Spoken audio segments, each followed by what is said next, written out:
Today, we have the privilege of speaking to Sangeetha Peter, a renowned influencer and entrepreneur based out of Coimbatore. She's carved a space in the luxury space by hosting exhibitions and curating jewelries that influence a lot of fashion enthusiasts out there. Not only that, she's also a content creator who has captivated her audience through her high-valued storytelling skills. Let's delve into her experience, milestones, and maybe some quick tips around fashion. Welcome to the show. Let's start with your incredible journey. How did you step into the world of jewelry creation and fashion? Was there any particular moment or inspiration that actually drew you into this? Actually, to be very honest, it just happened by itself. I didn't plan anything.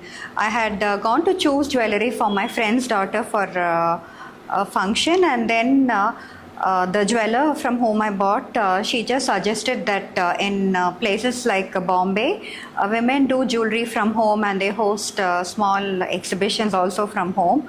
So in fact, when I started, I was clueless. I didn't know what I'm going to do and all that. But then I started, I was very nervous and I started, but then it picked up very well. Achieving crores in sales through exhibition is definitely not a small feat. I'm sure there would have been a lot of challenges that you have faced through this journey, right? Can you share some of those challenges and how did you overcome them? When I started my shows 13 years back, there was no concept of exhibitions or shows in Coimbatore. So when I started, people initially were very apprehensive. Because jewelry as such, people would be comfortable going to their known jewelers and buying. So suddenly when somebody is selling jewelry from home and in a hotel, they were not very comfortable. But then for my first few sales, it was only my friends, and then it is by word of mouth, they started slowly confiding in me, and now they've built the trust over me over the years. I think that trust has definitely come a long way because today we can see, as you said, there is a connection between a particular brand that individuals have, right? Today people go to exhibitions, people connect with personal brands. So I think that obviously would have taken you through a lot of challenges. But today I think that shift has happened and people are actually looking for challenges, right? Yeah. What they're looking forward is what is new in the trend. It's not about the brand specifically, but I think more about what is new, what is that new trend and all of that. So I think definitely that shift has happened over the years. Yeah. You have worked with some prestigious brands, for example, someone like Soya, Kishan-Das, etc., right? So when you choose a brand, what is something that you look forward? What is that factor that probably attracts you so that you decide to work with them? Before taking up any jewelry to host them in Coimbatore, I do my complete research about them because the clients are trusting me and buying, so I want to give it back to them like in a whatever possible way it's good for them and for me. So I do a complete research, and then it is only then I take a call whether I can host them or no. Whenever we host bigger people like Zoya or Kishan-Das or like Raghavendra Rathore, the ambience has to be very, very good. They are very particular about how the show is happening and what kind of people come in, and they are very, very particular about the lighting. Even the mannequins, I can't use any regular mannequins. I can't rent out any mannequins. The hangers, everything, even very small things matter. So for that, I have to really work for that. And even like sometimes I even curate a specific shorties and menus for clients so that they have a very good shopping experience also. That must have been maybe a little easier for you to host them in metro cities, right? Did you find a particular challenge to bring them to Coimbatore? Was that a challenge sometime during the journey? See, bringing them to Coimbatore was not a challenge for me because the jewelers or designers all over India, they are very familiar with Coimbatore, Tirupur, Erode and the Congo region as such, because they know that we are all very enthusiastic shoppers and we like to buy good things and we like to buy the latest designers. So these clients or whoever is all the walk-ins, they are very familiar with the brands and they go there by themselves to Delhi and to Hyderabad to shop. So it is easy for me. Okay. I think the purchasing power of people around definitely Yeah, helped exactly, you. Location was not a yeah. barrier in that case. Now, speaking about the brands and all of that, I'm also curious to understand, is there a particular brand that you haven't worked with that you're really keen to work in the future? There is no brand as such. See, so far till now, I haven't gone to any brand. The brands, whoever want to showcase in Coimbatore, they approach me and I do my research and I host them. Along with your jewelry creation, you're also a successful content creator. And now, if you look at your digital success, you have around 10 lakh impression. That too globally, right? People around US, UK, and all of that. So, how do you create content that are very relevant to global people across the world, but staying very authentic? From the time I was in college, I used to love fashion and jewelry. So I didn't actually make an effort to reach out to that particular audience, or I didn't really have to work on that. But initially, my account was private. When I made it public, my family was like very apprehensive. They were like, "Oh, people are going to judge you. Why do you want to do this?"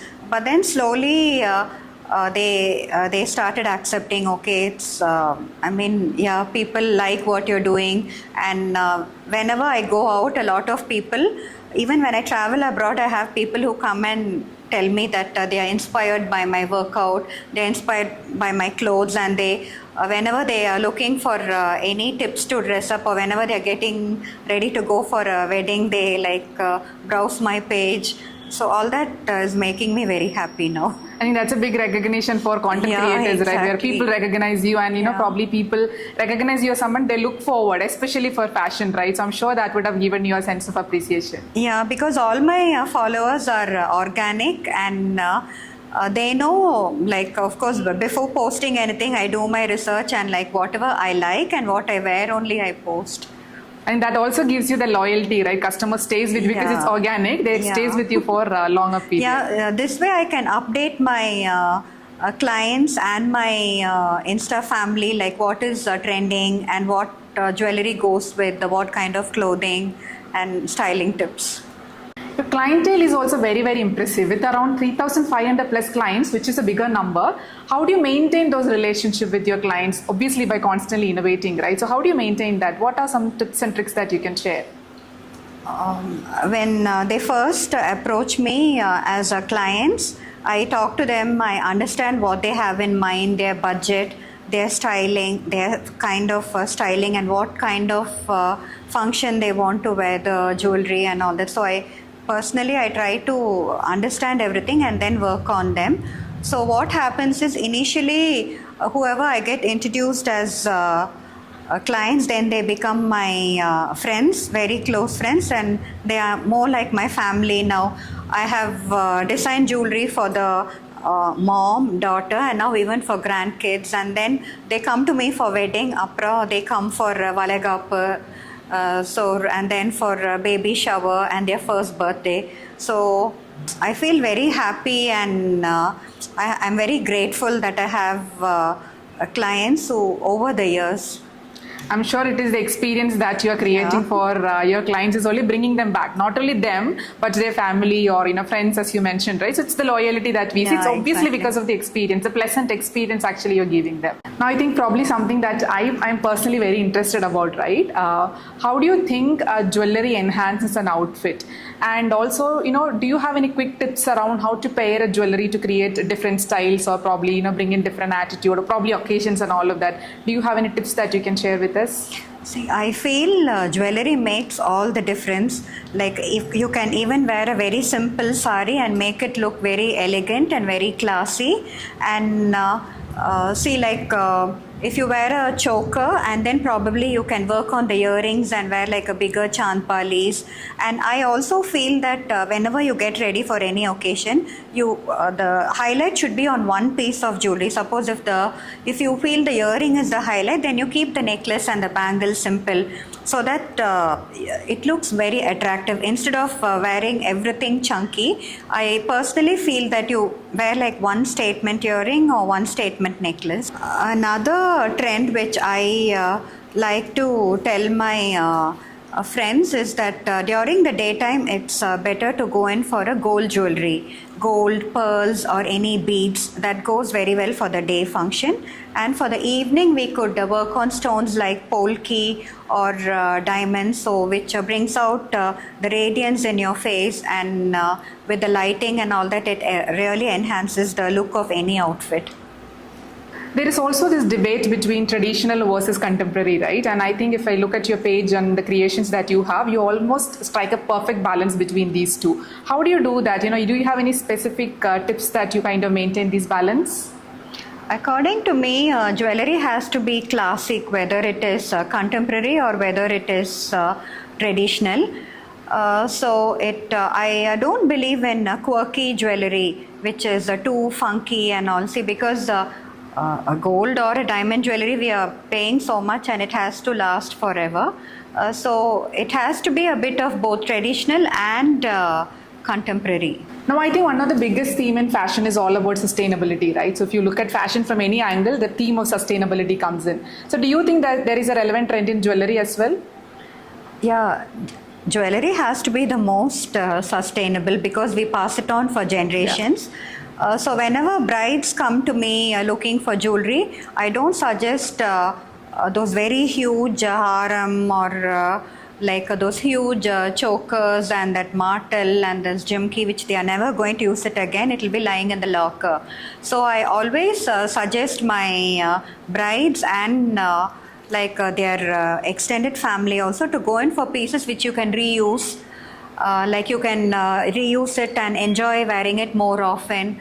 And now we also have this necklace which you can also wear it as an armband, or it can be converted to a bracelet. And then there is a RM which can also be used as a odyanam, and we can remove the pendants and use it.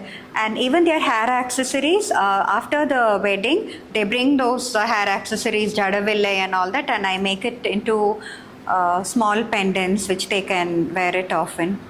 I think that is very important also. Yeah, right? As you said, for jewelry, when you compare to fashion, exactly. that is quite expensive and you pass it on to generations. So something that is reusable and also stay in trend throughout years, right? So I think that's a very important tip that all of us should take away. Okay, now we spoke about sustainability, passing it on to generations and all of that, right? So jewelry is always a precious piece. So do you think jewelry tells a story about the person who wears it? Of course, jewelry brings out the image of a person. If I see or if I interact with a person a couple of times, or even when we meet them at functions, like we notice what kind of jewelry they wear, like whether it is subtle, whether it is modern, or whether a person like me, generally my friends keep telling me that, oh, you're too loud, you always like to wear big jewelry and all that. So basically it creates an impression it creates impression. Also style, right? Yeah, exactly. Yeah. Styling and impression also. Yeah. So sometimes we also say, no, maybe when we see a jewelry, okay, this is something that suits you, because because now over the years I've seen my clients and my friends and family, so it's like if I see them, I'll know that okay, this will suit you and this only you will like. Yeah. I know that this is your taste, you won't like anything else. So yeah, I think that's the biggest story that one can talk about their style. Wonderful. With fashion, jewelry and all that is continuously emerging, and also with this theme of sustainability and all that is coming in, what do you think is going to be the future trend in this area? The future is going to be mostly smaller jewelry and also solitaires, because today all the youngsters, they want to spend money on expensive handbags and branded watches and all that. So it will be more of a solitaires or those tennis bracelets and solitaire rings. And even the jewelry is not going to be very big. After this, I feel the future is going to be more wearable jewelry, and it will be more of diamonds. I think there is an interest over there, but I think the trend is going to be most of like a daily use kind of sort of thing. Okay. Because every day you want to look stylish, you like to stack up on bangles or bracelets, and along with your watches also you can wear your tennis bracelet, and you can wear a different kind of solitaires, mix and match. So can I assume that stylish plus sustainable is going to be a theme? Yeah, exactly. Perfect. It's actually very inspiring to hear how she's built such an incredible brand in the world of jewelry and fashion. We wish you all the very best and success for your future from Humans of Kovai. Thank you. Sorry, I don't know what has she done. Cut. Should I say welcome to the show? Cut.